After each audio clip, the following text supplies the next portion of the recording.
من بعد سن ال 18 يوم وانا طالع كل مثلا 3 ايام اعمل العمل ده.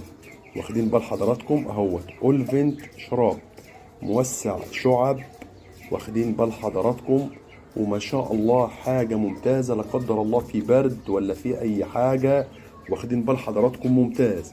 إذا الفلاجيل ما شاء الله بيقضي على أي إسهالات، بيقضي على أي فيروسات، على أي ميكروبات، ده ورافع مناعة ممتاز. والأولفنت برضك هنديه 12 ساعة من 4 ل 5 سنتي على اللتر المية. ممتاز ممتاز ممتاز ممتاز يا أحباب. طيب، بنفوت مثلا يوم ويوم ونعمل العمل دوت.